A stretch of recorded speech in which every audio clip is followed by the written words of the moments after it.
Muy buenas noches. Buenas noches, Buenas doctor. noches. Buenas noches. Buenas noches, mis estimados amigos. Disculpen el atraso. Este día todo confabuló. Me quedé sin energía eléctrica y después de eso una interminable actualización de software que me retrasó media hora. Disculpen, pero por supuesto se los voy a reponer en cuanto al tiempo que vamos a dedicar a este foro. Una consultita. Bueno, ahorita solo hay 10 participantes. ¿Tuvieron la oportunidad de revisar la última clase que subió el doctor César Velázquez?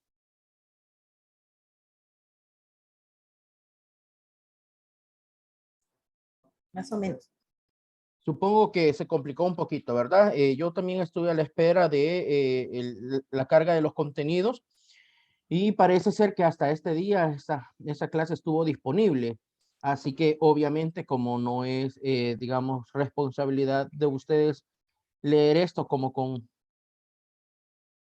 2 o 3 horas nada más, vamos a discutir si gustan la clase de la semana pasada, que es más, si ustedes notan en la nueva clase, pues hay algunos elementos que lo vuelve a tocar, ¿verdad? En tal sentido, no debería de ser demasiado diferente la clase actual de la clase previa. Así que bueno, son las 7:30. Arrancamos y el resto de compañeros ojalá se pueden ir sumando progresivamente a nuestro foro. Bueno, entonces arranco por compartir pantalla con ustedes. Vamos a ver. Voy a ocultar esto por acá. Y ahora veamos. Esta semana es la semana número 9, ¿verdad? Entonces vamos a descargar la presentación de la semana número 8, algunos de los elementos acá contenidos, como les decía. También son parte de las cosas que va a tratar el doctor Velázquez durante la semana número 9.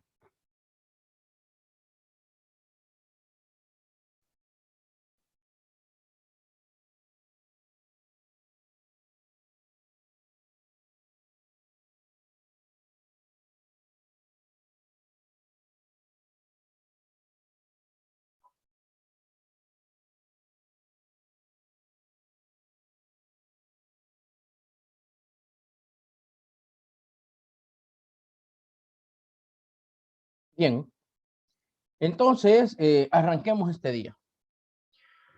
Bueno, durante la semana pasada lograron analizar con el doctor Ramos, que fue quien tuvo la clase presencial con ustedes, qué es un estudio de investigación científica, cuáles son las características, por qué vamos a estudiar algo.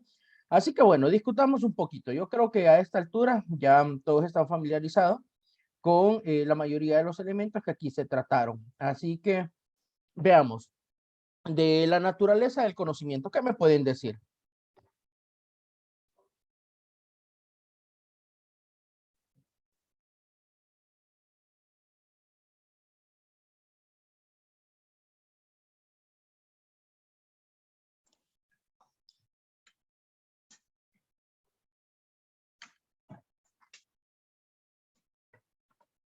Adelante, Manuel, adelante.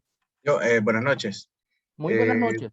De lo que pudimos ver ese día, bueno, el doctor Ramos nos hacía referencia que le había agregado diapositivas a las que nos Correcto. habían puesto, ¿verdad? Sí, sí, así es. Entonces, para llegar a los tipos de estudios, ¿verdad? Llegamos primero, bueno, hay que basar y partir de lo primero, ¿verdad? ¿De dónde nace ese conocimiento científico? Ujú. Entonces, nos mencionaba que parte de la evolución que ha tenido el hombre es observar y conocer objetos. Y de igual manera, eso retroalimenta al sujeto.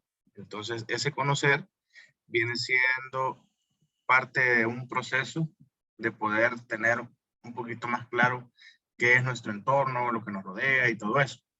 Pero Muy bien. cuando ya dominamos ese conocer, ese conocimiento, ¿verdad? Perdón, ya cuando dominamos ese conocer, ya se transforma en conocimiento, ¿verdad? Entonces, parte de ese proceso, ¿verdad? Cuando ya se vuelve sistemático, se vuelve ya un método. Y si le sumamos a las ganas de poder y querer conocer más, ¿verdad?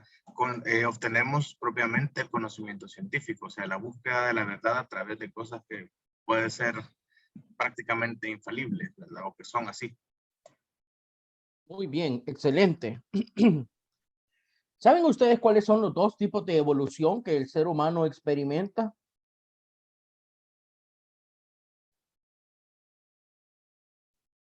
Hay una evolución referida a los genes. La evolución genética, ustedes sabrán, permite que los más fuertes sobrevivan.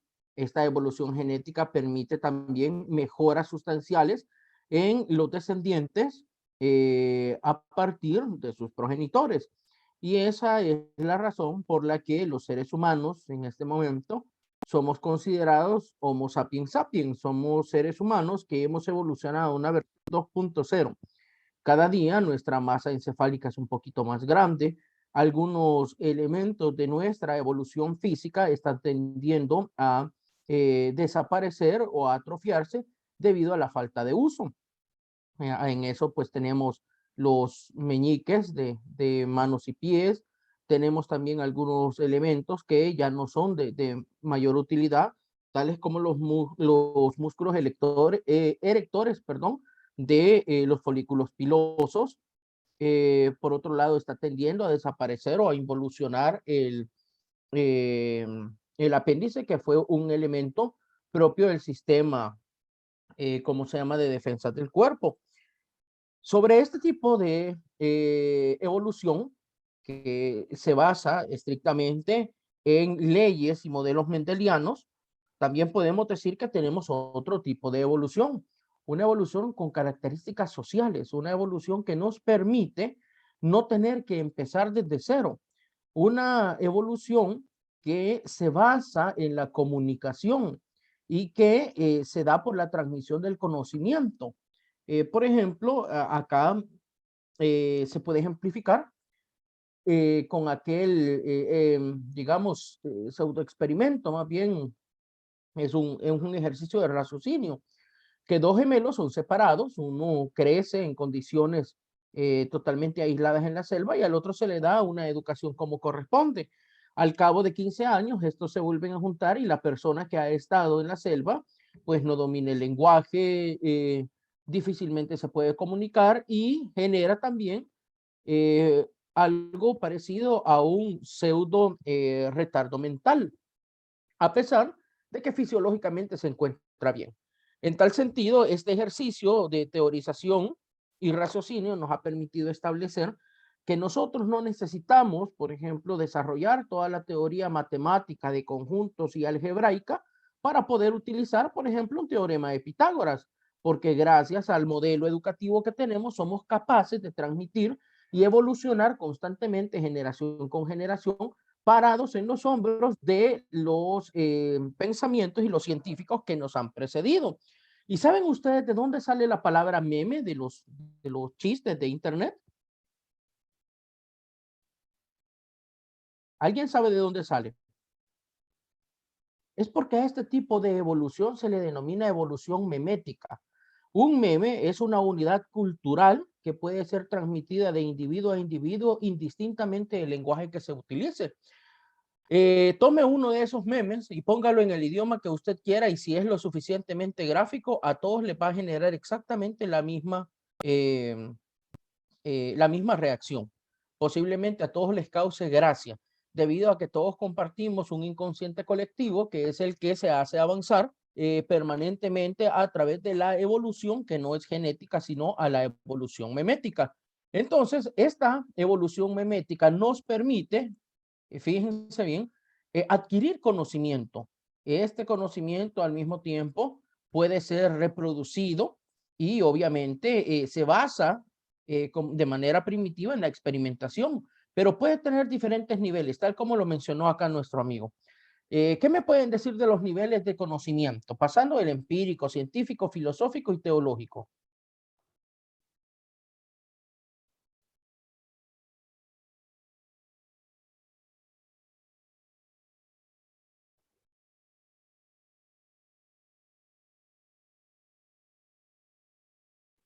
Bueno, primero El conocimiento empírico es el conocimiento popular, ¿verdad? El que se obtiene de cosas al azar o que lo aprendemos, mejor dicho, observando a otras personas.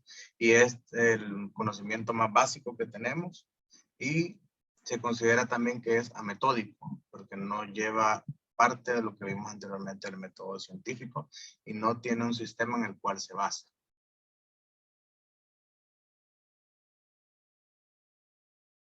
Ok. ¿El empirismo es siempre popular? ¿O puede existir empirismo dentro dentro del rigor científico? ¿Puede existir empirismo en el quehacer médico? ¿Qué dicen? ¿Es solamente el conocimiento popular el empirismo?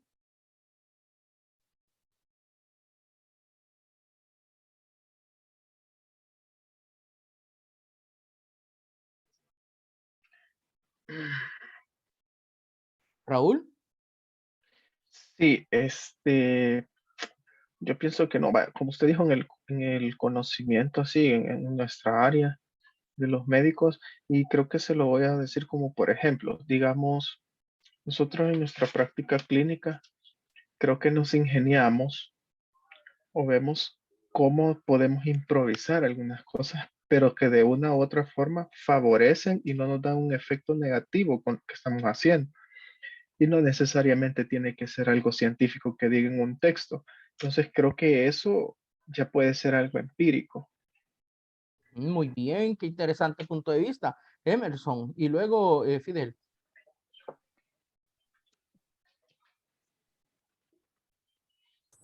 Sí, buenas noches. En el parte del empirismo dentro de la profesión médica tenemos todo aquel tratamiento o conducta con nivel de evidencia D, que es en base a la experiencia, que si bien es cierto no está fundamentada, pero la seguimos aplicando. Incluso en las guías de prácticas clínicas están las acciones que se dan con nivel de evidencia D. Muy bien, mi estimado. Usted ha visto algunos clínicos que si no se la pueden, se la ganan por viejos. Porque en su experiencia han visto eso, ¿sabe? La experiencia es el nivel de evidencia más bajo que hay. Una persona, para que sistematice su experiencia, se puede hacer nada más a través de un tipo de estudio que se llama estudio Delphi. Y es donde usted llama expertos. Y basados en un consenso de expertos, usted le logra dar un poquito más de evidencia y peso a ese empirismo que se da con la práctica a través de los años. Muy bien. El empirismo no siempre es popular, ni siempre es metódico. Lo usamos a menudo y en muchas ocasiones mucha gente se siente fortalecida de su empirismo. Adelante, Fidel. Buenas noches. Sí, yo creo Muy de que buenas aparte noches. de lo que se ha estado mencionando, digamos, no solo para la ciencia médica, sino que para diferentes profesiones, oficios, siempre hay una práctica que, aunque no está comprobada científicamente, que no tiene respaldos, pero ha dado un resultado en el cual, de una u otra manera, pues, ese resultado permite que haya curación o que se resuelva un problema. Y creo que también a veces en la práctica médica no sé si cabe el tema de la improvisación. Recuerdo mucho en aquellos tiempos que yo estudiaba, pues en las áreas hospitalarias hacían falta herramientas, instrumentos y se acostumbraba a improvisar con otro tipo de herramientas o instrumentos para poder hacer procedimientos y daban resultados. Eh, Sobre todo recuerdo en procedimientos quirúrgicos.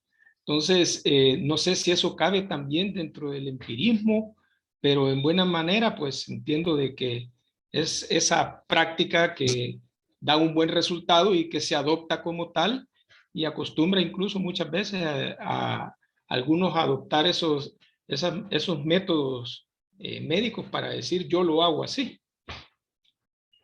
Totalmente de acuerdo, doctor.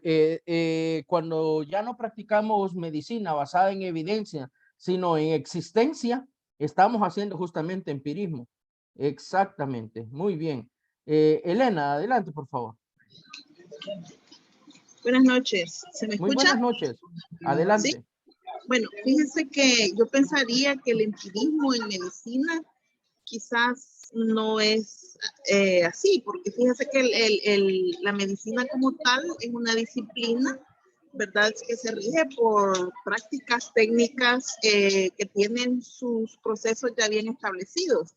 Si bien es cierto, hay algunos ajustes que se hacen en algunas ocasiones, como mencionaba el compañero Fidel, definitivamente sí seguimos protocolos, seguimos técnicas, ¿verdad? Entonces, bajo ese sentido, es una ciencia, ¿verdad? Una disciplina que está regida por una ciencia.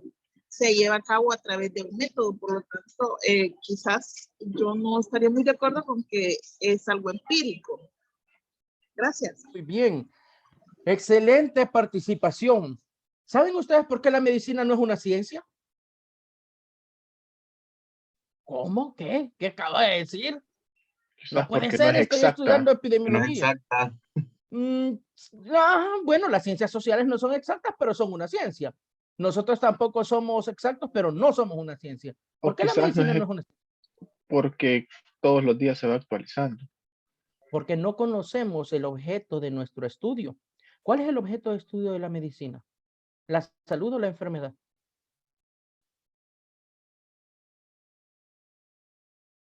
Es la salud. ¿Usted alguna vez ha visto un indicador de buena salud? Absolutamente todos los indicadores miden la enfermedad. O sea, a través de un proceso dialéctico de lucha de contrarios, tratamos de establecer la buena salud ante la ausencia de la enfermedad, pero no conocemos nuestra ciencia de estudio. Y ahora, una pregunta sin ánimos digamos, de polemizar. Pero ustedes conocen el principio científico absolutamente de todo lo que hacen. De cada práctica y de cada elemento que está contenido en un protocolo, usted conoce el principio científico por el que se rige. A nivel atómico, a nivel molecular, conoce todas las cascadas bioquímicas que desencadena cualquier medicamento que usted aplica. ¿O hay algo de empirismo en aceptar que el conocimiento formal que fue sintetizado por otro lo puedo utilizar tranquilamente, descansando en que sepan en que yo sepa que lo que hicieron estaba bien? Ahora les voy a poner otro ejemplo para que nos ayude con esto. ¿Cuántos de ustedes han ido a fumigar alguna vez?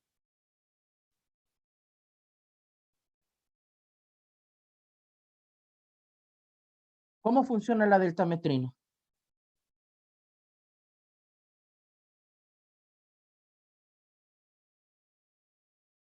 ¿Qué es la deltametrina? No es un ejercicio empírico mezclar diésel con gasolina y el piretroide para matar a los zancudos. Es tan empírico el proceso que muchas veces fumigamos y matamos pericos, matamos cucarachas, matamos gatos y a veces ya no nos han dejado entrar porque la práctica no está bien realizada, la dilución no está bien realizada. ¿Qué es entonces la deltametrina? Es un inhibidor muscarínico, fíjense, de los impulsos nerviosos de los artrópodos. Y a esta altura, ¿ustedes me pueden asegurar que la deltametrina es efectiva? ¿O es un proceso relativamente de empirismo ir y regar deltametrina en las comunidades sin saber si funciona adecuadamente? ¿Sabían ustedes que la deltametrina es cancerígena, es teratogénica, es nefrotóxica? ¿Saben que todo eso hemos estado regando los últimos 20 años? Tenemos un estudio de resistencia que nos diga que sigue siendo tan efectiva como lo era hace 10 o 20 años. ¿O es solamente un acto de relativo empirismo ir y hacer una fumigación? ¿Saben? Hace algunos años hicimos un estudio de, ¿cómo se llama? Un estudio, era un ensayo de hecho, un ensayo. Ya vamos a hablar qué son los ensayos. Hicimos un ensayo entomológico para medir la efectividad que tenía la deltametrina, que tenía el temefos y que tenía también un producto que estaban tratando de introducir que se llamaba Bacillus thuringiensis israelensis, el BTI. Y descubrimos que tanto el abate, que es marca comercial, el temefos, tenía 90 a 95% de efectividad. Que el BTI tenía un 90% de efectividad y que en aquel momento la deltametrina, el aquarelli y la fendona, que son los tres tipos de ¿cómo se llama?, de piretroides que utilizamos, organofosforados, sirven, o más bien, perdón, eran efectivos todavía, tenían un 80% de residualidad. Pero eso fue hace como 10 años, desde entonces, ¿quién sabe? Entonces, el hecho es que los niveles de conocimiento, el empirismo y el nivel científico constantemente se están cruzando y se están entrelazando. El empirismo no tiene por qué ser malo. El empirismo, que es la observación pura, nos sacó de las cavernas, nos ayudó a darnos cuenta, por ejemplo, la primera vez, cuando los animales se alimentaban de sauce, que ahí había un analgésico. Después se sintetizó la aspirina, que también es nombre comercial, el ácido salicílico. Producto de la observación, el empirismo nos permitió descubrir cosas como el café, incluso los alimentos que hoy ingerimos. Imagínense las primeras comunidades primitivas que no sabían si lo que se iban a comer se iba a morir o no. Perdón, los iba a matar o no. Tenían que observar a los monos para saber qué comían ellos y poco a poco ir probando. Un montón se murieron. Yo siempre me he preguntado, ¿cómo se le habrá ocurrido a alguien cocer las semillas de paterna con cal para saber que iba a obtener ese manjar tan delicioso que tenemos? Puro empirismo. Tuvo que surgir en algún momento el primer suertudo. A lo mejor el primero no lavó bien las semillas y se peló la boca con la cal. Pero bien, aquí estamos varias generaciones después. Así que agotando el nivel empírico y el nivel científico, que obviamente se basa en algo que se denomina el método científico. ¿Y alguien me puede decir qué es el método científico o para qué sirve el método científico?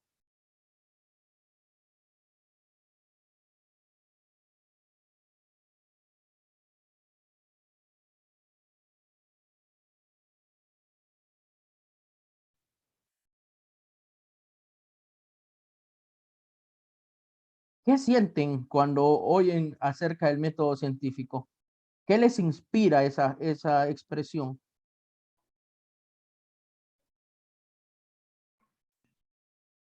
Adelante. Es un proceso o una serie de pasos que nos permiten corroborar o validar cierta, como comienza, como bien menciona, después de realizar una observación, de realizar una hipótesis y posteriormente someter a un proceso en el cual me permita obtener información veraz y real si lo que estoy observando es como yo, bueno, pues, según lo que uno puede determinar, o si va encaminado hacia hacia un resultado. El punto es obtener conocimiento a través de él, y que por eso es que lleva una serie de pasos y procesos que nos permiten ir avanzando e ir discriminando si lo que vamos a obtener es conocimiento o no. Muy bien. Nos hace falta un fin. Estoy totalmente de acuerdo con todo lo que ha dicho. Adelante, Fidel. Bueno, yo creo que es sistematizar información a través de un proceso ordenado que nos permita luego interpretar esa información para tener el conocimiento de un fin que nos hemos propuesto. Muy bien. ¿Y cuál es el mayor fin del método científico? ¿Alguien sabe?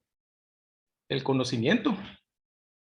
Sí, pero hay otra razón para el método científico. Hay una razón por la que ustedes plantean métodos, por la que ustedes plantean una discusión de resultados por la que ustedes ponen, ¿cómo se llama? Su bibliografía y por la que ustedes incluso comparten su base de datos de un estudio.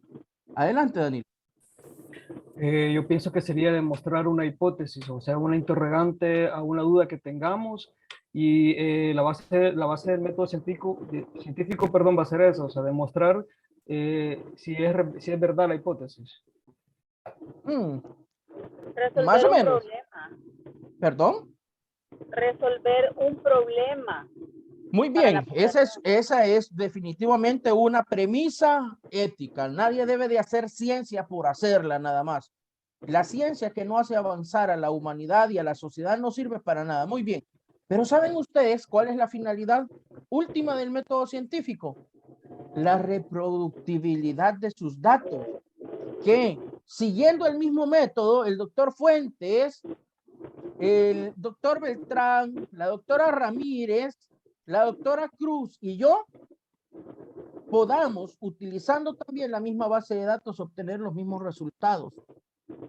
La reproductibilidad del método científico permite que hayan múltiples observadores que le permitan saber si usted cumplió o no su hipótesis, porque de otra forma sería creerle nada más por un acto de fe al investigador. Y déjenme decirle que de investigadores a investigadores hay muchos mentirosos. Hay un montón de gente que plagia completamente las investigaciones. ¿Saben de qué está lleno también el mundo científico? De plagiadores de bibliografías. La gente ya no busca bibliografía, las corta y las pega, literalmente. Adelante, doctor Fuentes.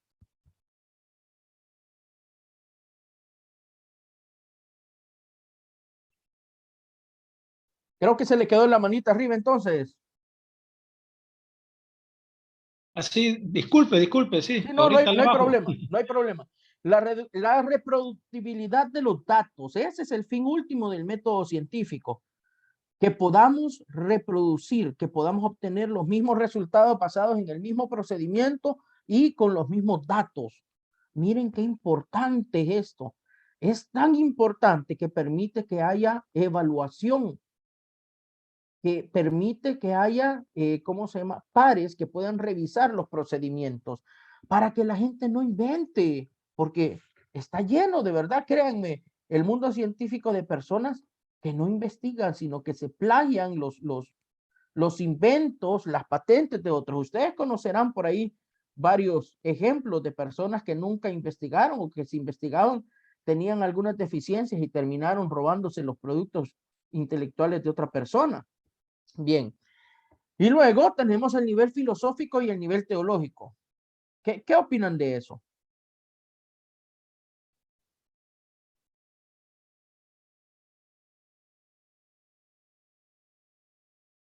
¿Qué opinan del nivel filosófico? Está íntimamente relacionado con algo que dijo una persona por acá, que fue resolver problemas. ¿Qué creen que es importante del conocimiento a nivel filosófico? Responder las grandes preguntas de la humanidad. ¿Qué es la salud? No sabemos. ¿Qué es la pobreza? No sabemos. ¿Se recuerdan que les mencionaba que hay un ejercicio de análisis multidimensional de pobreza? Porque a esta altura no sabemos. Y si no sabemos cosas tan básicas, no sabemos de dónde venimos. No sabemos cuál es la razón por la cual estamos acá. No sabemos por qué no estudiamos cosas que son fundamentales para la vida, pero sí estudiamos cosas que parecen la forma y no la esencia. Yo escuchaba a Héctor que decía, yo no me quiero meter en la investigación cualitativa porque yo soy un positivista puro. Comparto mucho de lo que menciona Héctor. En cierta forma también soy positivista, pero he bebido también de la corriente de la investigación cualitativa. ¿Por qué no investigamos acerca de cosas que son verdaderamente relevantes para el ser humano? ¿Por qué no construimos teoría social? ¿Por qué no construimos teoría antropológica? ¿Por qué nos comportamos como nos comportamos? ¿Es que acaso no sería importante diseñar una metodología científica que nos permita entender por qué pensamos como pensamos? ¿Por qué somos tan complejos los salvadoreños? ¿Por qué estamos llenos de tanta contradicción? ¿Por qué sabiendo tanto actuamos tan poquito? ¿Por qué siendo millonarios al mismo tiempo somos tan pobres? Imagínense, vivimos en un país eternamente tropical. La lluvia que nos cae es caliente. No nos congelamos en ningún momento del año. San Salvador podría ser considerada una ciudad costera en cualquier parte del mundo, de no ser porque El Salvador es tan chiquito que nos queda en el centro del país. Pero estamos, ¿qué? A 20 kilómetros. ¿Por qué razón el salvadoreño no va a la playa? ¿Por qué razón el salvadoreño no se alimenta de mariscos? ¿Por qué el salvadoreño es tan infeliz? Cuando la ciencia empiece a resolver ese tipo de problemas, verdaderamente habremos llegado al nivel filosófico. ¿Por qué el salvadoreño conoce todos los métodos para prevenir el dengue, pero no los aplica? ¿Por qué el salvadoreño, sabiendo leer y escribir, no respeta las reglas de tránsito y mata a los peatones y se mata a sí mismo? ¿Por qué los accidentes de tránsito en motocicleta se han vuelto una epidemia? ¿Por qué la falta de concentración a la hora de manejar o la dificultad que tenemos para entender una noción tan sencilla como si usted maneja, no beba? Cuando la ciencia permite resolver todo ese tipo de problemas fundamentales para la vida, no solamente estamos creando teoría a través del método cualitativo, sino que también empezamos a resolver problemas de orden filosófico. Y por supuesto, sobre un nivel un poco más alto, que ya algunos grandes pensadores y filósofos trataron, ¿cuál es la causa primigenia de las causas? Todas las vías de San Anselmo, los métodos de San Agustín.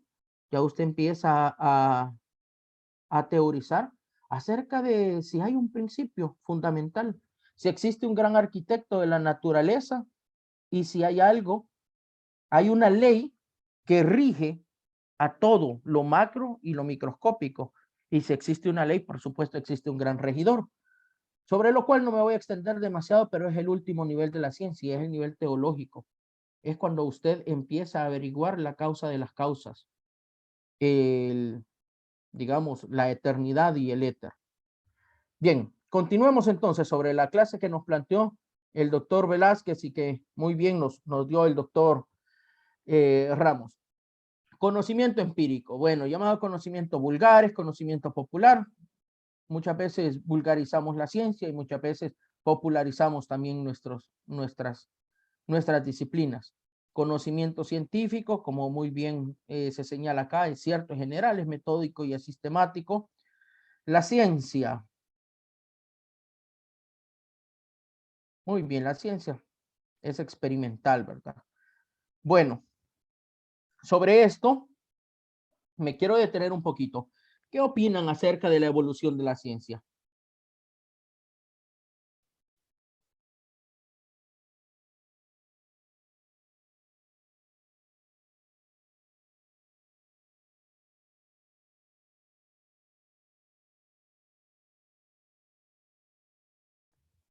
¿Alguien ha escuchado alguna vez acerca de el paradigma de los miasmas?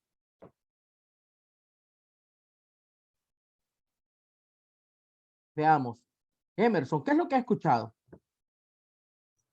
Es el mismo de los miasmas y los tumores, en el cual las enfermedades eran transmitidas en el aire por eso ciertos hospitales tenían unas como calderas para que todos los humores salieran arriba, por así decirlo. Fíjense que hasta la fecha mucho de eso ha sobrevivido y convive con nosotros. ¿Cuál creen que es la razón por la que utilizamos lociones y perfumes? Porque en una época se creía que con olorizar el cuerpo podíamos espantar los miasmas, que eran esos malos olores que producían la enfermedad. ¿Se recuerdan ustedes de una máscara que empezó a circular en redes sociales que parecía un buitre? con una nariz larga que utilizaban los médicos durante la época de la gripe española. Lo que tenía en la punta de esa nariz era una gran cantidad de hierbas aromáticas, precisamente para combatir los miasmas. Y hasta el momento, fíjense que algunas cosas persisten, tanto como decir, es que hoy andas de mal humor. No, es que este es de pocas pulgas. No, hoy anda de buen humor. Aprovechemos que está de buen humor. ¿Qué es el humor? A todo esto, ¿qué es el humor? Adelante, Raúl. Sí, iba a comentar sobre eso que acaba de decirnos, sobre las famosas máscaras. Y en sí eran médicos, eran los médicos que estaban allá cuando fueron, nomás recuerdo, la pandemia de la peste negra. Entonces ocupaban, así como usted dijo, aromas en ese pico, porque usualmente pensaban que las enfermedades venían de un mal olor. E incluso esos médicos usaban unas como varitas en que tenían dos opciones. O los pacientes, ellos los usaban para examinar a sus pacientes y los pacientes, ellos les decían que los castigaran porque también tenían esa concepción que la enfermedad era un castigo divino. Entonces, como para librarse de ese pecado, los golpeaban y todo. En toda esa época fueron donde incluso ahí surgió el término de cuarentena, porque los barcos en aquellos días, las medidas la única medida de prevención por una pandemia iba a ser esa, una cuarentena. Entonces ellos se aislaban en los puertos 40 días, así como 40 noches, precisamente para evitar la propagación. Muy bien, tengo un montón de cosas que comentar a partir de su excelente opinión, Raúl. Bueno, la primera de ellas es que en aquella época se consideraban que habían 4 elementos fundamentales, ¿verdad? La tierra, el fuego, el aire y el agua, y un desequilibrio de ellos, pues producía justamente un desequilibrio en los humores y las bilis que producía una enfermedad. ¿Sabían ustedes, alguna vez han deseado salud a la persona que estornuda? God bless you. Gesundheit. Es un acto de exorcismo. En el pasado se utilizaba imponiéndole las manos a una persona y deseándole salud para que saliera un demonio de él. Eso es el principio fundamental por el que usted hasta estos días le desea salud a una persona o le menciona el nombre de Jesús. Por otro lado, ¿sabían ustedes que la cuarentena es mucho más antigua todavía? La cuarentena se describe en un documento muy antiguo de los babilonios que se llama el Código de Hammurabi. Saben que hay ya algunos, digamos, algunos elementos que se pueden rastrear al Antiguo Testamento producto de ese conocimiento que los judíos bebieron cuando estuvieron desterrados en Babilonia, cuando el rey Nabucodonosor II destruye el primer templo de Salomón y se lo lleva al exilio. Pues durante ese tiempo aprenden elementos como la cuarentena y cuando regresan, pues ¿sabían ustedes cuánto fue el tiempo que Yahvé le da al pueblo de Israel vagando por el desierto? 40 años.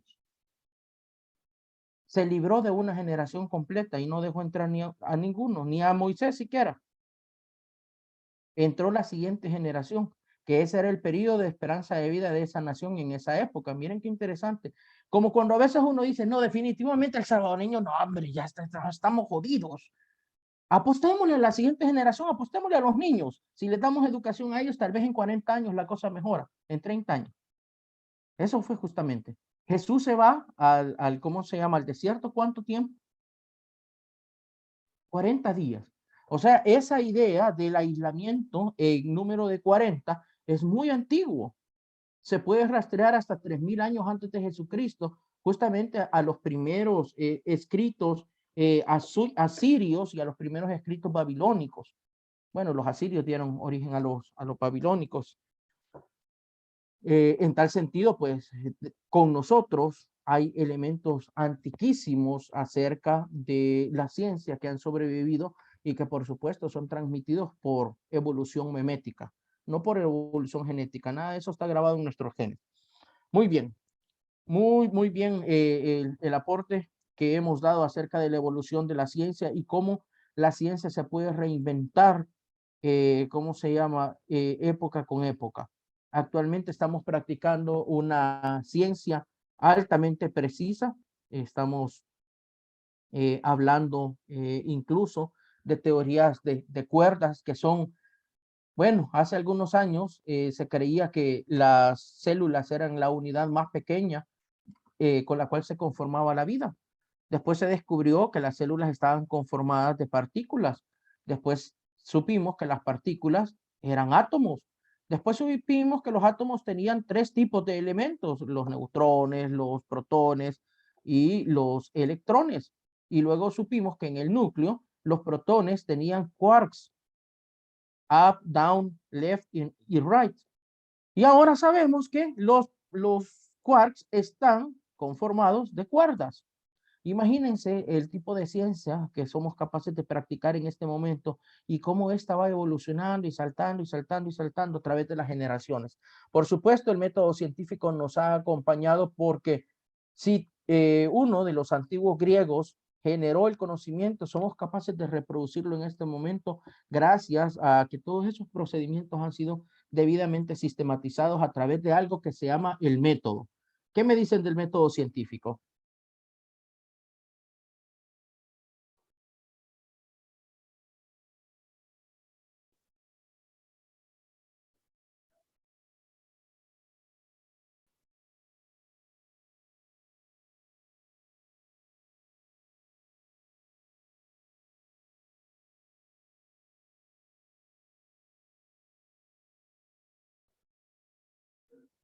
Bueno, no, no hay quórum acerca del método científico. Avancemos entonces. Bueno, esto creo que lo explicó muy bien Héctor. Habló de los conceptos, las definiciones, los hechos, las variables y los indicadores. Les habló acerca de su matriz de congruencia. Portémonos un poco más positivistas entonces, a lo mejor estamos muy filosóficos. ¿Cómo podemos dividir las variables? Las variables de una matriz de congruencia. ¿Cuáles son las 2 grandes vertientes de las variables?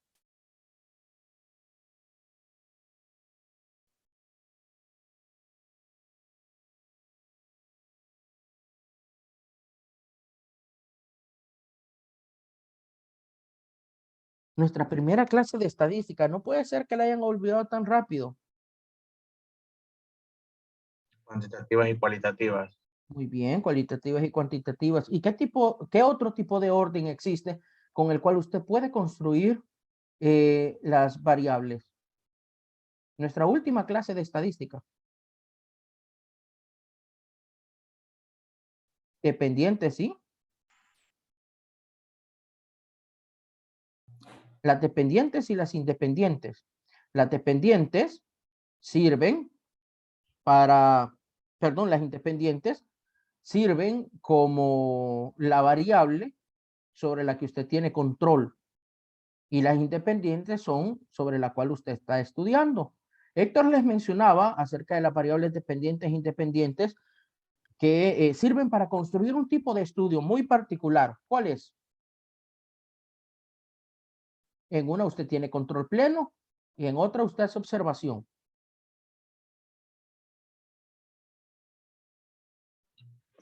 Pienso que son en las experimentales, cuando Muy queremos bien, muy demostrar bien. relación causa y efecto. Sin embargo, Mm. esa clasificación de independiente y dependiente también se puede utilizar en las observacionales analíticas cuando establecemos nada más asociación o correlación entre las 2 variables, sin establecer una causa y efecto. Ahí Dentro buscamos de, una relación funcional. Muy bien, muy bien. así es, y dentro de esas clasificaciones también hay una tercera, que son las intervinientes, que esas son que de una u otra manera, al adherirse a la independiente, puede modificar la consecuencia sobre la dependiente. Exactamente. Eso en estadística se considera un efecto espurio o un efecto de confusión. Eso es lo que nosotros tratamos de controlar a través de los modelos probabilísticos en los cuales establecemos la incertidumbre de un 5% y un 95% de confianza. Muy bien. Excelente participación, Jonathan. Ok. Hablando entonces de esta matriz de congruencia, ¿cómo se llama la clasificación que Héctor les mandó a buscar para que construyeran sus indicadores, los cuales deben de dar una plena salida, tanto los específicos como el general, a la pregunta generadora de la investigación o a la hipótesis? Y ya vamos a preguntar qué tipo de estudios tienen hipótesis y cuáles no. Pero ¿cómo se llama la clasificación?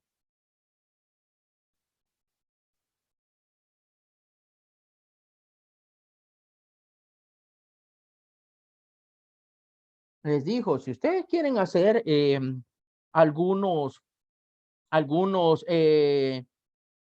objetivos de tipo observacionales, si usted los quiere hacer analíticos, si usted los quiere hacer descriptivos, puede utilizar esta taxonomía. ¿Cómo se llama? La taxonomía de Bloom. Ajá, ¿y quién es Bloom?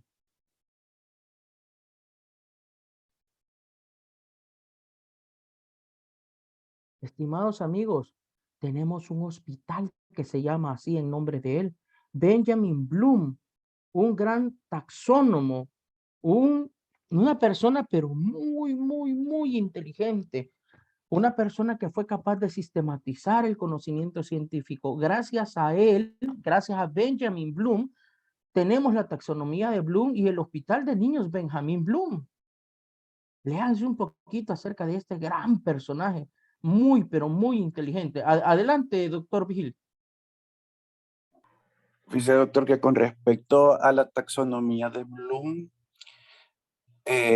bueno, quizás su utilidad máxima es en educación, para poder establecer la jerarquía de acuerdo a los saberes que se espera.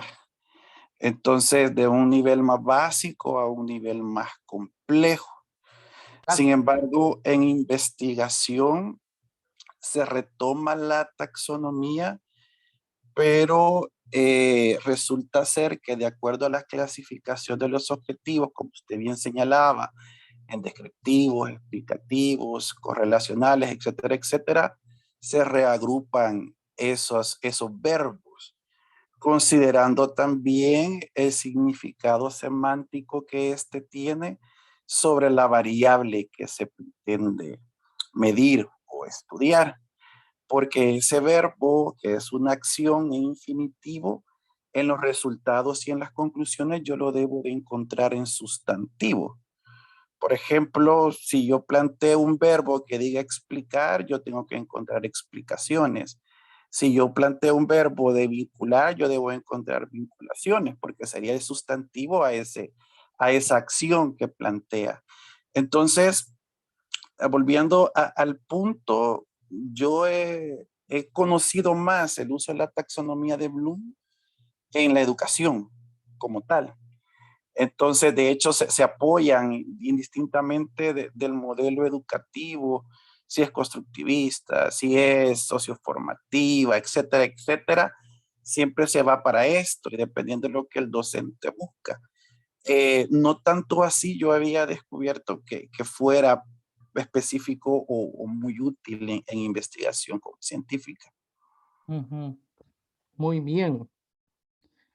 No le vayan a decir a Héctor, la taxonomía de Bloom ha sido superada desde hace ya aproximadamente unos 10 o 15 años atrás por este tipo de taxonomías que nos acaba de mencionar el doctor Vigil. La taxonomía socioformativa permite desde un nivel jerárquico de un conocimiento mínimo, que es simplemente saber una cosa, hasta llegar al punto de ser autónomo y de ser capaz de generar nuevo conocimiento científico. Estas categorías socioformativas valdría la pena también que ustedes las pudieran revisar porque otorgan complejidad a digamos, a los elementos que usted va a desarrollar en una investigación y por supuesto también son capaces de establecer todas las, a ver, se me va la palabra, todas las habilidades que ustedes logran desarrollar a través de un proceso educativo y sobre todo a través de un proceso investigativo. Bien. Entonces, permítanme un segundito, minimizo esto. Continuando con los procesos del método científico, bueno, tenemos la observación, la hipótesis. ¿Cuáles son los estudios que tienen hipótesis y cuáles no? Perdón, que no levante la mano. Los que no están Adelante. obligados a tener hipótesis son los descriptivos. Muy bien, ¿y tienen? Y los que sí serían los correlacionales. ¿Pero qué es lo que tienen? ¿Qué es lo que analíticos. tienen los que no tienen hipótesis? Ah, buena pregunta. Pregunta generadora de la investigación, así se llama. Es importante que la tengan en cuenta cuando estén construyendo sus protocolos. Si usted no va a hacer un estudio de tipo analítico, usted debe de agregar una pregunta generadora de investigación. Entonces, ¿cuáles son los que sí tienen hipótesis, mi estimado? Los analíticos dentro de los observacionales y los experimentales. Muy bien. ¿Y cuáles son los 3 criterios que les dijo Héctor que tenía que tener un estudio analítico para ser analítico?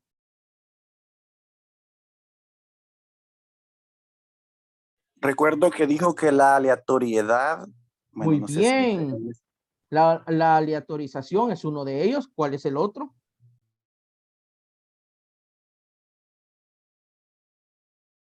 Bueno, los otros 2.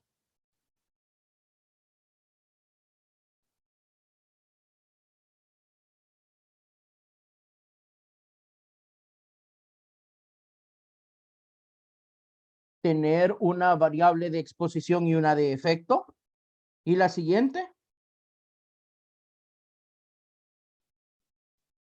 Dijo que se tenían que parecer mucho estas 2 poblaciones, salvo en la enfermedad.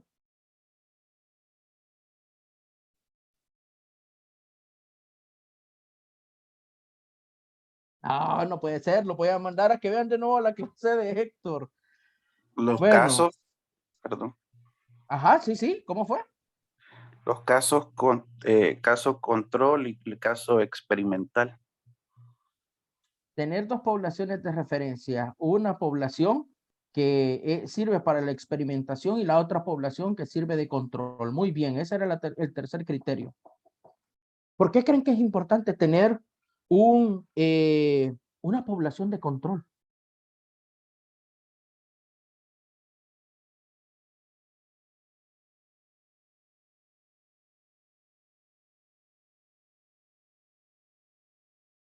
No puede ser, el doctor Vigil lo acaba de decir hace un par de minutos. ¿Cuál es?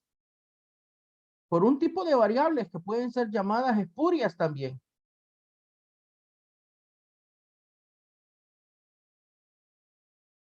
O fenómenos estocásticos también.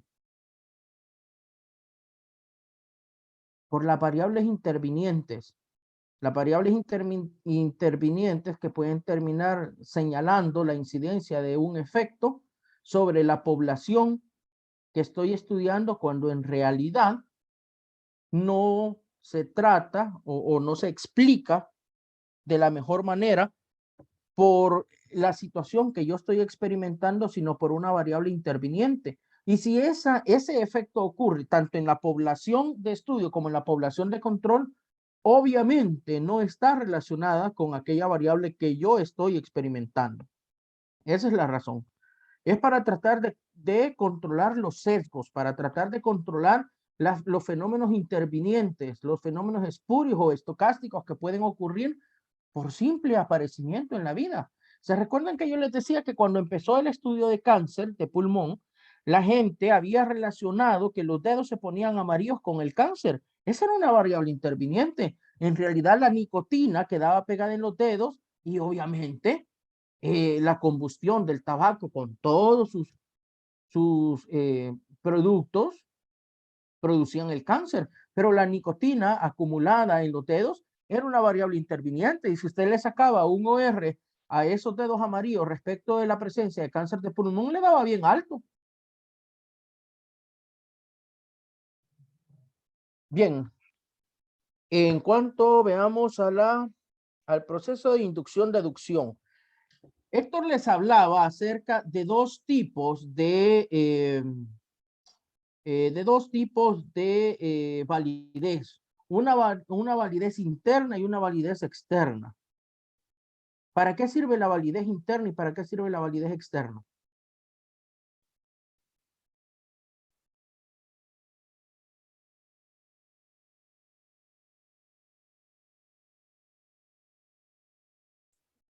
Él hablaba de que la validez interna era más como que nuestros datos tienen validez para nuestro grupo de estudio, pero la Muy externa bien. va más allá del grupo de que estamos Ujú. viendo nosotros, sino que para otros sectores u otros lugares. Muy bien. ¿Y qué tipo de estudios son muy fuertes en validez interna y tienen nula validez externa?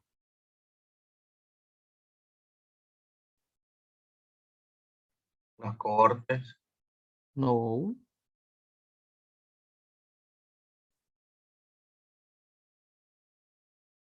Validez interna, altísima validez interna y nula validez externa. Dicho de otra forma, lo que encontré le incumbe solo a ese grupo que yo acabo de estudiar. Y lo que yo concluya de ahí no lo puedo extrapolar a nadie más.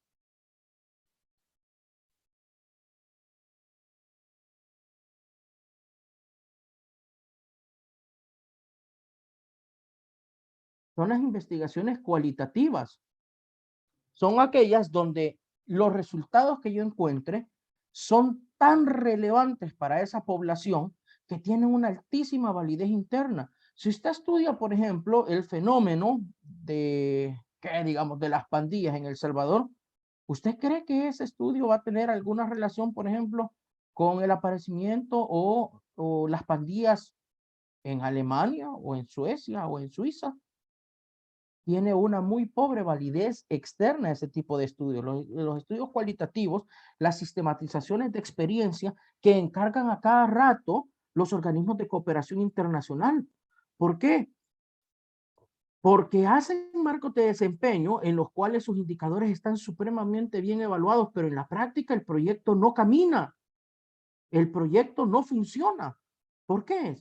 Porque hay elementos sociológicos, etnológicos, propios de los individuos, conductas humanas que no pueden ser cuantificables y que uno debe de ir a estudiarlas para darse cuenta por qué hay un conflicto que no me va a aparecer en ninguno de los indicadores y está haciendo que ese proyecto en el cual invertí tanto dinero no sirve de nada.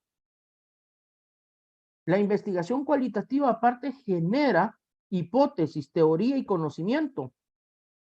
¿Cuáles son los estudios que tienen una altísima validez externa?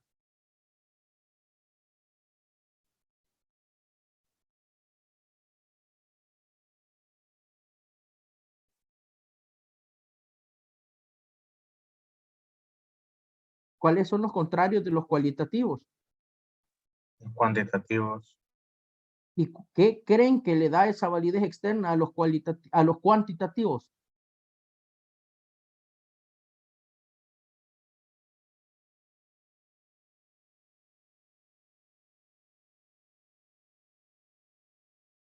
Probablemente sea el referente teórico que sustenta las variables.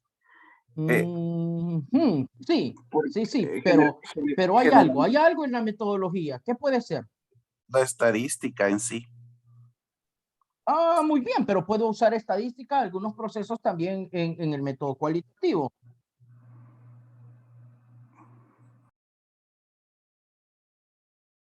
Puedo hacer un estudio hermenéutico y eso no significa que no pueda usar estadística con alguna medida en los cualitativos.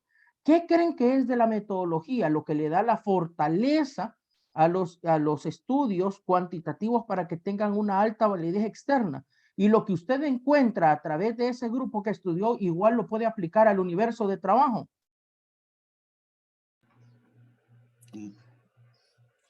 No sé si sería en este caso la muestra, doctor. Muy bien, exactamente. La forma en cómo se calcula la muestra, que debe de ser totalmente aleatoria, dándole la posibilidad a enfermos y sanos de participar. Cuando usted hace eso, sus resultados son extrapolables a la población. Jamás, óiganmelo, por favor, jamás, no vayan a cometer ese error, nunca vayan a querer con un estudio cualitativo hacer una política nacional de ninguna cosa. Porque los datos que usted encontró son sumamente valiosos y ricos para esas comunidades donde usted fue a investigar. Pero si usted quiere hacer un estudio para generar una política nacional de lo que usted quiera, haga un cuantitativo en el cual dele la misma oportunidad de participar a todos. Eso se hace a través de un método de muestreo aleatorio. ¿Se recuerdan ustedes algunos tipos de muestreo que se utilizan en la investigación? Básicamente se agrupan en dos métodos de muestreo, el probabilístico y el no probabilístico. Muy bien, el no probabilístico, ¿para quién es? Generalmente puede ser, como ese es más a conveniencia, se puede atribuir más en el enfoque cualitativo, porque el investigador identifica sus informantes claves y no importa el número ni la probabilidad de que todos puedan participar. Exacto, profesor.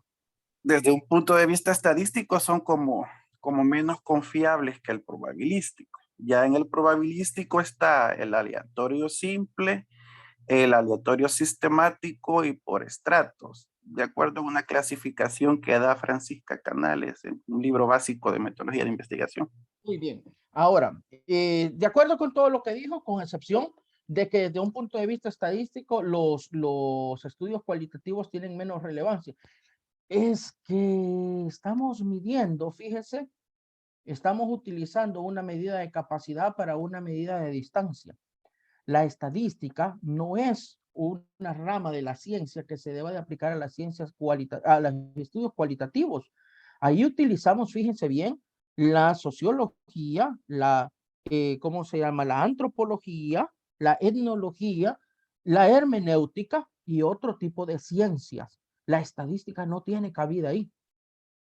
Entonces, no es que sea menos relevante desde un punto de vista estadístico, es que no se emplea. Salvo pequeñas cosas numéricas, realmente no se emplea. Ustedes más adelante van a conocer acerca de qué es la triangulación de información, la parrilla de análisis cualitativo y la saturación del lenguaje, que son algunos de los elementos que sirven justamente para analizar, ¿cómo se llama?, un estudio cualitativo, y son sumamente potentes para generar ciencia. No vayan a ver nunca de menos un estudio cualitativo, se los digo. Los estudios cualitativos van a sacar al ser humano de este planeta, y los estudios cuantitativos nos van a ayudar a construir las máquinas para hacerlo. Bien, entonces, si con un proceso yo soy capaz de extrapolar mis datos, mi información, ¿qué proceso utilizo? ¿El proceso inductivo o deductivo? Perdón, repita el planteamiento, doctor. Si yo a través de un estudio tengo una alta validez externa y de mis datos yo soy capaz de generalizar y desde mi muestra hacia el universo, ¿qué tipo de método estoy utilizando? ¿Un método inductivo o deductivo?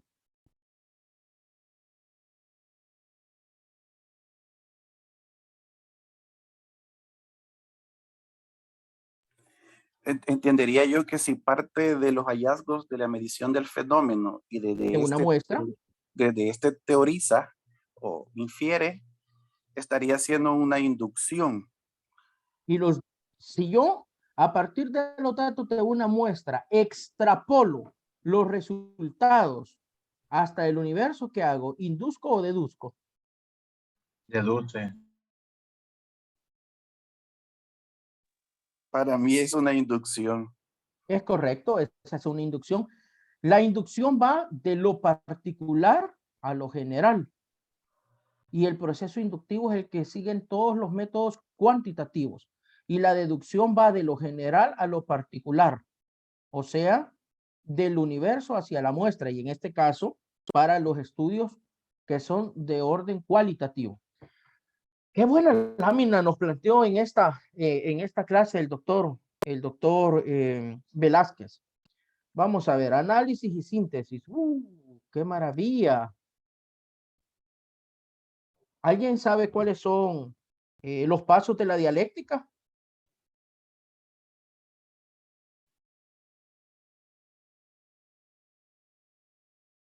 ¿Y qué es el análisis y la síntesis?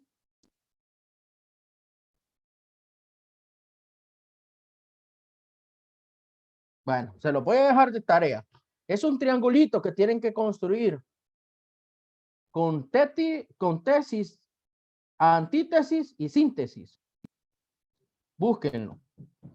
Bien, teoría y doctrina. Sobre eso, pues, hablaron bastante en la clase con esto. Así que, bueno, vamos a continuar. Investigación científica, sujeto, objeto de investigación, sujeto de investigación, metodología, objeto de la investigación. Muy bien, vamos a ver, inductivo. Aquí son los tipos de pensamiento. Esto lo vieron muy bien con Héctor. Aquí hablaron de los declamadores. Muy bien. Vamos a hablar de los tipos de investigación. Enfoque cualitativo. Aquí están los etnográficos, los fenomenológicos, diseños narrativos. Muy bien. Como pregunta general, de cultura general, ¿ustedes saben cuánto es el mínimo de muestras con el que yo puedo hacer un estudio cualitativo? Con 1, doctor. Llevaba trampa la pregunta. En el cualitativo no utilizo muestra, pero sí es con un sujeto de análisis. Así es. De hecho, los estudios de caso puede ser un referente de eso, pero no desde el enfoque cuantitativo como tal, sino que los cualitativos, cuando se sigue, por ejemplo, una experiencia particular sobre un fenómeno, un informante puede bastar. Lo que sí hay que tener mucho cuidado al momento de seleccionarlo, porque hay ciertos criterios en el muestreo. Generalmente puede iniciarse con uno y están, de hecho, el muestreo en tipo de avalancha o bola de nieve, que se va generando otro y va creciendo el tamaño de la muestra. En los cualitativos. Ahí nos acabamos de meter en Honduras. Hablamos de poblaciones escondidas o avalancha en bola de nieve. Esos son métodos cuantitativos, no son del todo cualitativos. ¿Alguien sabe para qué se utilizan ese tipo de metodologías? Se los acabo de decir, de poblaciones escondidas. Héctor les dijo, si yo me paro enfrente de una iglesia a preguntarle a la gente cuántas relaciones sexuales ha tenido, la gente no le va a responder. ¿Para qué tipo de estudios se hacen? ¿Por reclutamiento, bola de nieve o avalancha? Para poblaciones con VIH, para personas con las cuales usted necesita un informante y ese se va a traer otros 3 y usted teoriza el tamaño de la muestra a partir de un factor de conversión o de expansión y usted finalmente trata de deducir de cuánto es la población de esta agrupación de personas que pueden tener una característica como orientación e identidad sexual, que es una población escondida porque nadie declara ese tipo de cosas. Yo les puedo preguntar a ustedes, miren, ¿cuántos de ustedes les dio gripe la semana pasada? Y sin pena responden a mí. Pero si yo les pregunto, miren, ¿cuántos de ustedes tienen preferencias de tipo homosexual?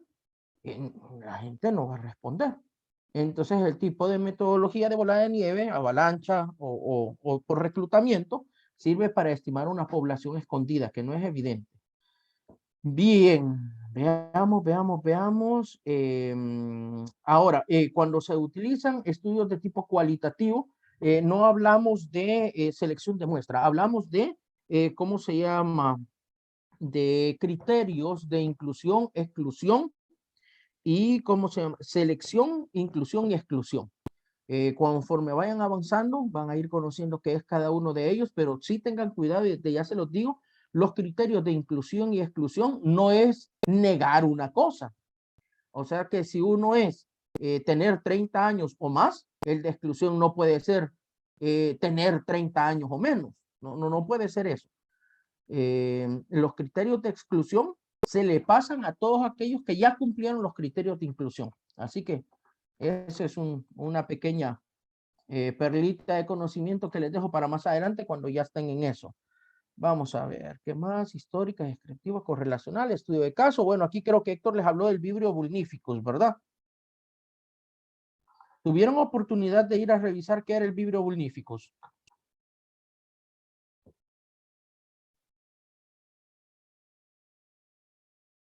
Es parte de la historia de El Salvador. Tuvimos 2 casos de Vibrio vulnificus. Nos tocó en menos de 24 horas modificar el sistema de vigilancia para captarlos.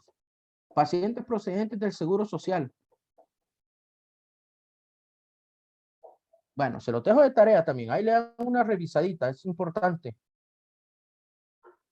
Vamos a ver.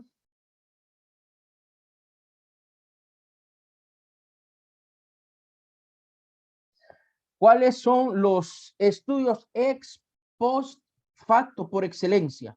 Miren que suena bien rimbombante. Busca establecer relación de causa y efecto después de que este último ha ocurrido y su causa se ubica en el pasado.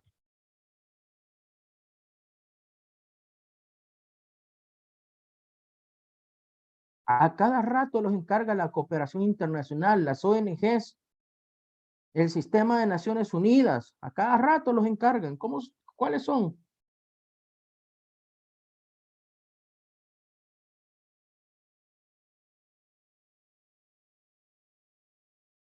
Donde primero ve el efecto y luego se ubica el pasado para tratar de buscar la causa. Los retrospectivos. Y muy bien, son de tipo retrospectivo, pero ¿cuáles son? En la práctica, ¿cuáles son?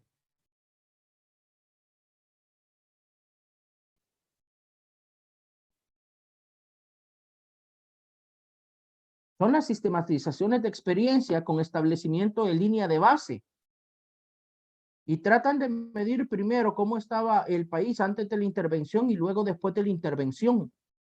Y el control de este tipo de estudios es usted mismo en el pasado. Por eso es que van desde la causa o efecto hacia atrás. ¿Algún ejemplo de algún tipo de estudio que ustedes conozcan o de investigación o incluso de proyectos que se hayan hecho con esta metodología, estableciendo una línea de base y midiéndose contra usted mismo en el pasado?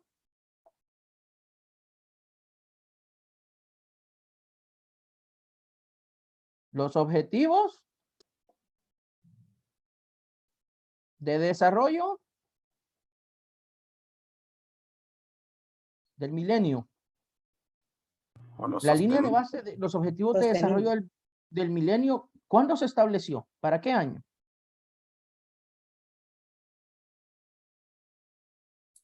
Creo que fue para el 2023. No, profesor. Los objetivos de desarrollo del milenio ya concluyeron. Y la línea de base era hacia atrás. Ahorita estamos con los objetivos de desarrollo sostenible y la agenda de no dejar a nadie atrás para 2030.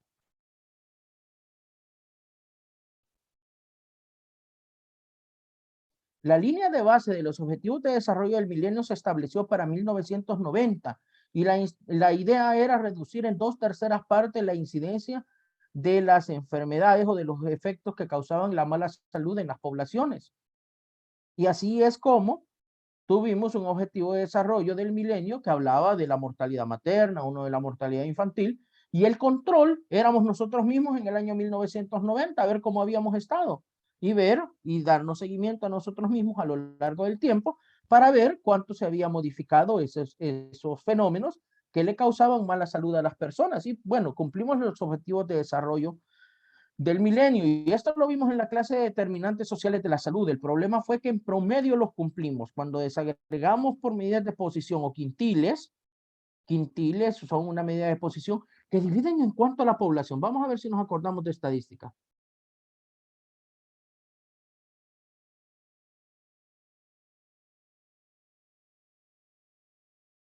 Dividen en 5 partes. Muy bien, en 5. ¿Y cada parte tiene cuánto?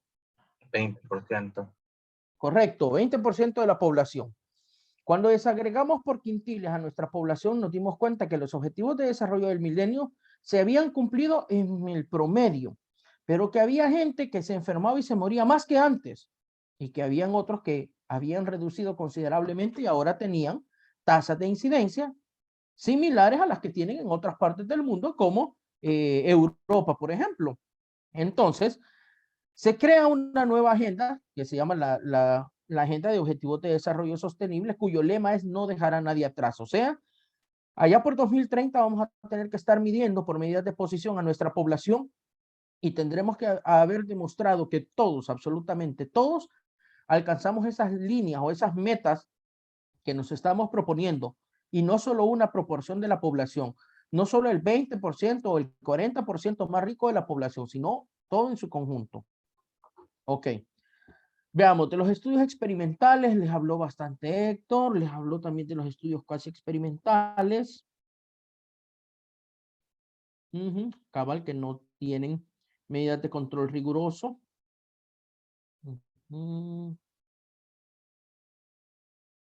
Ok, aquí hay algo que me gustaría tocar con ustedes, que es, sí se tocó, pero creo que no fue tan intenso como debiera. Las relaciones entre las variables son de 3 tipos. Las relaciones funcionales, ¿cuáles son los tipos?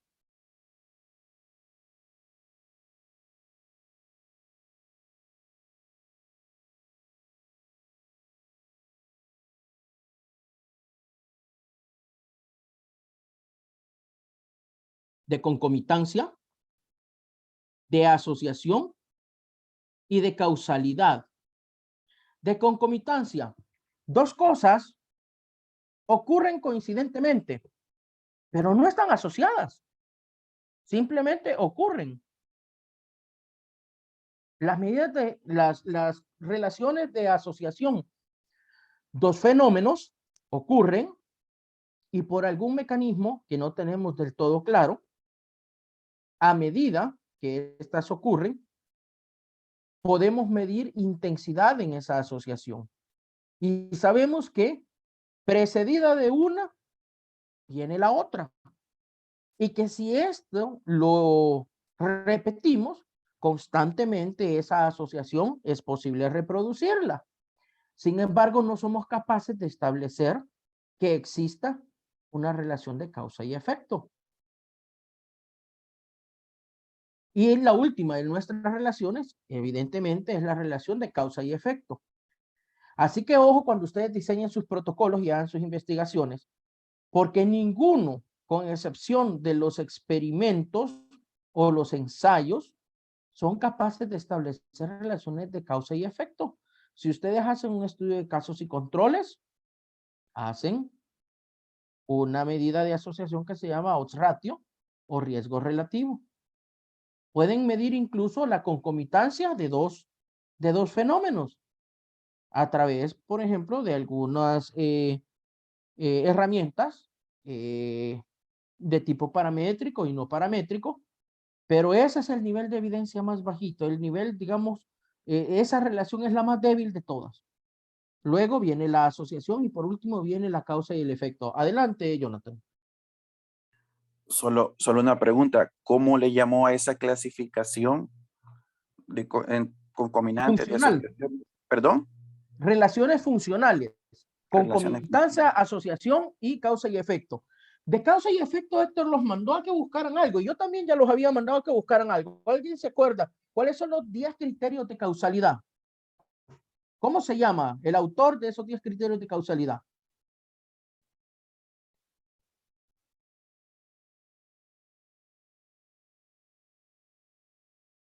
Sir August Bradford Hill, donde la asociación estadística es uno de los 10 criterios.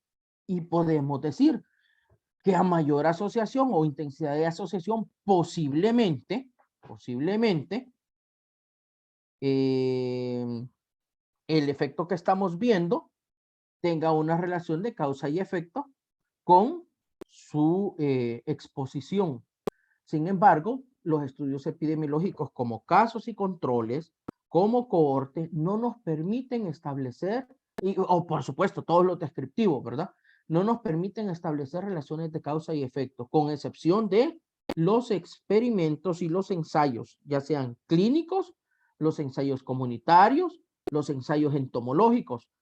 en los cuales yo tengo pleno control de todas las variables y no hay variables intervinientes, no hay efectos espurios y no hay fenómenos estocásticos que me vayan a hacer que yo me confunda. Y para eso, por supuesto, utilizo un grupo al cual controlo y sigo y verifico que efectivamente no presente los mismos efectos basado en distintas exposiciones. Ok. Entonces, adelante, Jonathan. Una pregunta, Doc. ¿Esos ensayos entomológicos que mencionaba son los mismos ensayos de campo? No, los ensayos entomológicos, bueno, muy bien, los ensayos de campo son otro tipo. Los entomológicos me refiero, por ejemplo, a la experimentación con insectos que transmiten enfermedades a los seres humanos. Usted puede hacer estudios entomológicos, por ejemplo, con las chinches, con los mosquitos, con los zancudos, y etcétera, con una gran cantidad de animalitos o de insectos que producen una zoonosis. A eso me refería con los ensayos entomológicos. Usted puede hacer ensayos, por ejemplo, utilizando, ¿cómo se llama?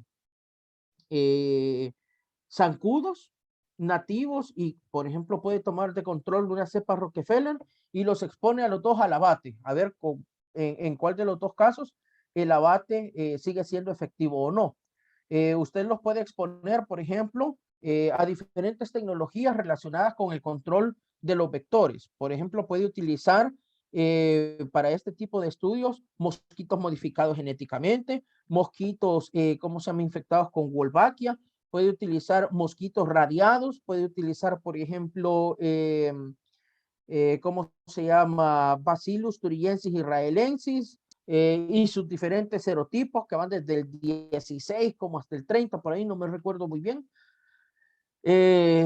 Y cómo se llama, y los expone a este tipo de insectos para verificar cuál es la tecnología sanitaria que es más asequible, más económica, más efectiva y que causa mayor residualidad.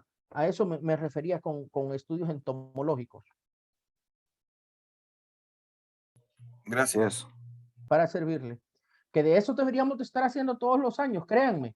Estamos gastando un dineral impresionante en Temefos, en Aquarel y en Fendona y en ¿cómo se llama? Se me ve el nombre del otro piretroide del que acabo de estar hablando. Y no sabemos a ciencia cierta si siguen siendo efectivos o no. Ahí andamos fumigando ahorita y no estamos seguros si la deltametrina, perdón, si la deltametrina sigue siendo efectiva o no.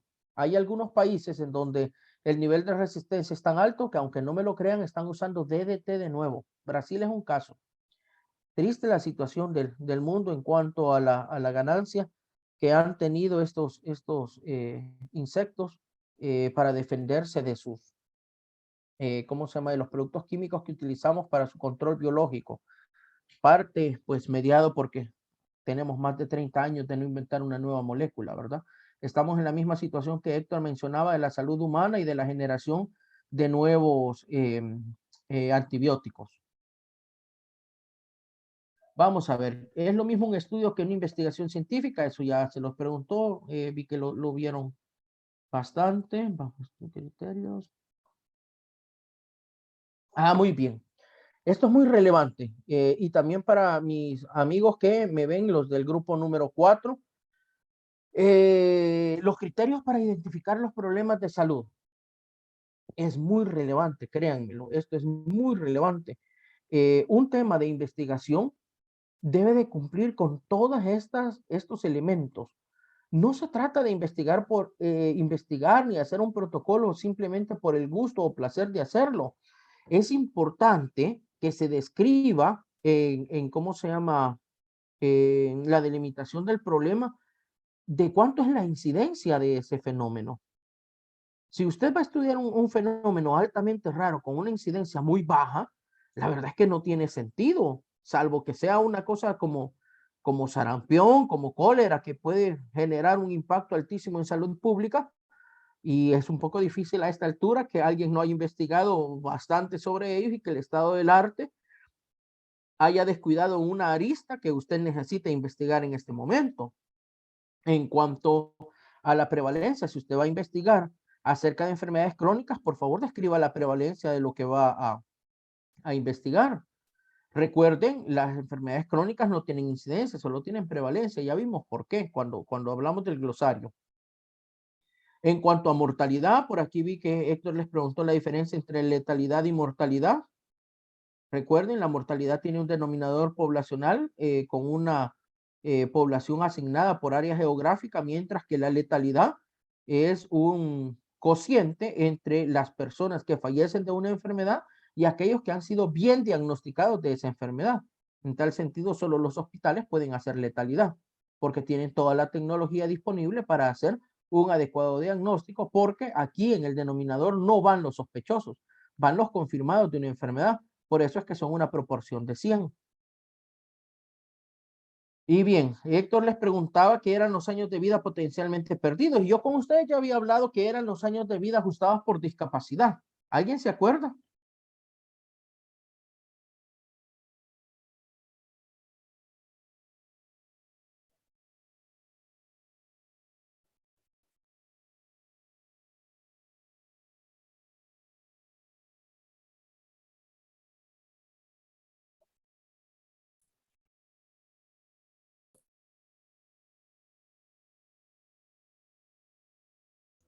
Adelante, Emerson. Sí, en la clase nos mencionaba el doctor que estos años de vida perdidos, potencialmente perdidos, es los años, digamos, que una persona fallece y todavía se encontraba en su edad productiva o productiva para la sociedad. Entonces, esos son los años potencialmente perdidos. Y los ajustados por discapacidad es prácticamente lo mismo, solo que la persona no fallece, tiene una discapacidad, la cual le impide ser un agente económico activo. No sé, algo así me enteré. Muy bien. Los años ajustados por discapacidad tienen una terrible gravedad, profesor. Y es que cuando una persona fallece, deja de generar costos para un sistema de salud. Pero un año de vida ajustado por discapacidad implica que desde el momento en el que usted sufre la discapacidad hasta la esperanza de vida de esa población, va a ser una carga para los servicios de salud, porque hay que invertir en rehabilitación, en acondicionamiento de toda la infraestructura pública, porque estas personas siguen siendo humanas y tienen dignidad y merecen un espacio de recreación, un espacio para transitar por las calles, un espacio para ser escuchados y por supuesto, un espacio para existir y convivir con el resto de seres humanos. Esto implica que la sociedad en su conjunto debe de erogar una cantidad importante de dinero al tiempo que la persona que sufre la discapacidad también pierde capacidad y potencia económica de lo que debió haber producido a lo largo de su vida. Entonces, esto es uno de los elementos que deben de valorar cuando planteen sus temas de investigación, porque si no tiene demasiada trascendencia, incidencia, prevalencia, mortalidad, años de vida potencialmente perdidos o ajustados por discapacidad, es de irse preguntando, ¿valdrá la pena que yo estudie esto? Bueno, en cuanto a los costos directos e indirectos, este tipo de estudios usualmente no los hacemos en epidemiología, más se hacen en salud pública cuando hablamos de costo-beneficio, costo-efectividad y retorno de inversión. También en economía se utilizan algunas métricas econométricas para tratar de sacar algunos costos. Bueno, lo que yo les decía de los ensayos, ¿cómo se llama? Entomológicos nos permiten hacer esto.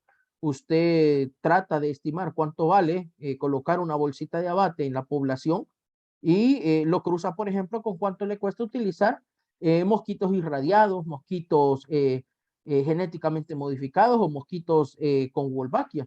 Y usted saca una conclusión acerca de qué tan sostenible puede ser un proyecto. Bien, en cuanto a transmisibilidad de interés público, recuerden que pues el interés es colectivo, ¿verdad? No algo que en particular a mí me gusta estudiar significa que necesariamente debe de ser un criterio para identificar un problema y estudiarle.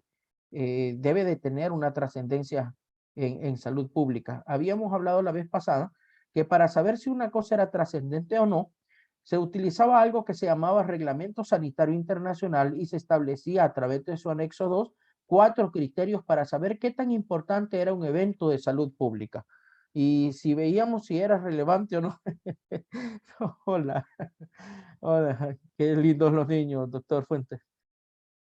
Entonces, es importante que tomen en consideración el anexo 2 del Reglamento Sanitario Internacional establece 4 criterios. El primero, la enfermedad que yo voy a investigar o que yo voy a seleccionar es, ¿cómo se llama? Inusual. A esto le llaman, déjenme ver, tiene un nombre, ya me voy a recordar del término que utilizan, pero se refiere a que es, si es de un aparecimiento extraordinario, tórpido, si es inusual. Ya me voy a recordar el término exacto que utilizan.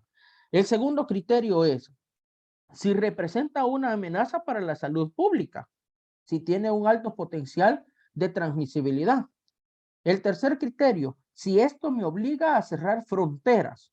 Y el cuarto criterio es si esta enfermedad me obliga a paralizar el comercio. Si esas 4 cosas se cumplen, entonces yo puedo decir que es un evento de interés público o relevante para la salud pública.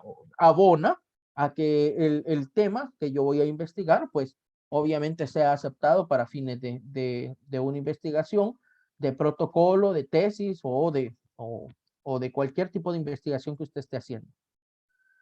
Veamos, acá hablaba Héctor de los enfoques cualitativos y cuantitativos, que es el tipo o diseño de estudio, muy bien, la finalidad, la unidad de análisis, muy bien, la direccionalidad. Vamos a ver, todo esto lo trataron muy bien, causa y efecto, efecto causa. Sobre la direccionalidad, quiero detenerme un poquito. Hablemos de los estudios de direccionalidad en epidemiología. ¿Cuáles son aquellos que van desde la exposición hasta el efecto o la enfermedad?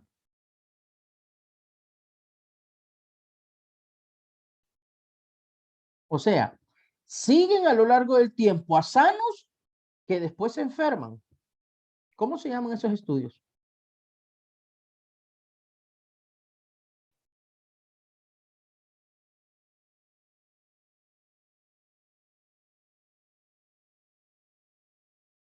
Empieza con un individuo sano y termina con un individuo enfermo. Direccionalidad temporal.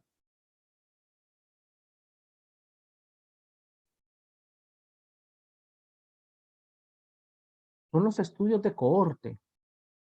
Son aquellos en los cuales usted saca un riesgo relativo, un cociente de 2 tazas.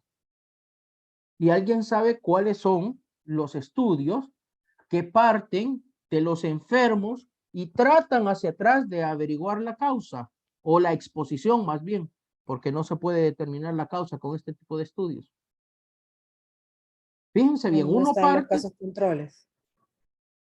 Muy bien, los estudios de caso y control o estudios de brote. Exactamente. En casos y controles usted ya tiene los enfermos y después de eso trata de establecer un posible, ¿cómo se llama? Factor de exposición. En cambio, en la cohorte usted tiene sanos y los sigue a lo largo del tiempo para ver en qué momento de la exposición se enferman. Excelente.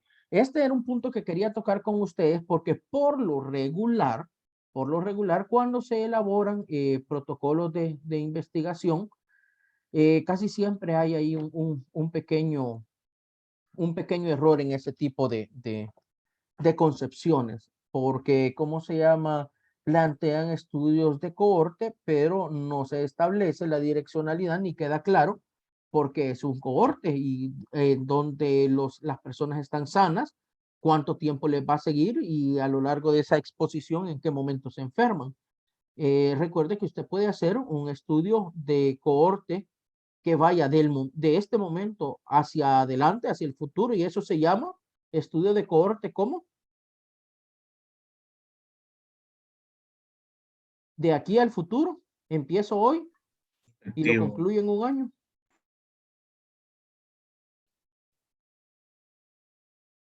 Estudios de cohorte prospectivo. Y puedo hacer una recopilación bibliográfica desde un punto en el que el individuo estaba sano y veo en qué momento se me enfermó. Eso lo puedo hacer revisando expedientes. ¿Cómo se llama ese tipo de cohorte? Retrospectivo. Muy bien, empieza en el pasado y concluye en este momento. Por lo regular, los estudios de cohorte retrospectivos son los que se terminan haciendo en las tesis por el poco tiempo que tienen. Usted puede agarrar una cohorte retrospectiva de 10 años si quiere. Lo que no puede hacer es una cohorte prospectiva de 10 años porque se va a graduar en 10 años. Así que bueno, estos son creo que algunos de los elementos más relevantes que se tocaron en la clase del doctor Velázquez y que fue muy bien, ¿cómo se llama?, argumentada por el doctor Ramos.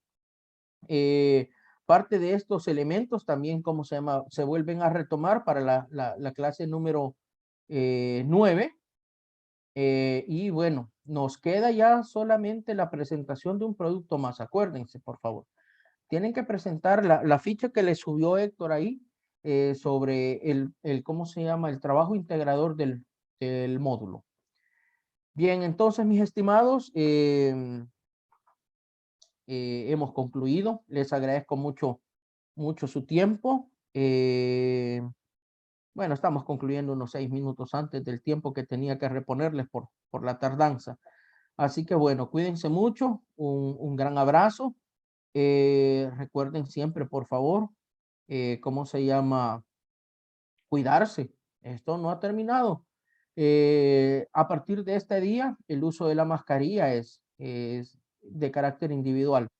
Recuerden que en términos generales, para nuestra población que tiene una baja exposición, la decisión no sea tan difícil de tomar. Sin embargo, nosotros que somos personal de salud y que constantemente estamos enfrentándonos a personas que pueden estar enfermas, no solamente de COVID, sino de otras enfermedades como la influenza, que mata el 30%, tiene una letalidad muy superior a la del COVID, no estaría de más que tomemos las precauciones que consideremos prudentes. Oye, así que bueno, un gran abrazo. Bendiciones.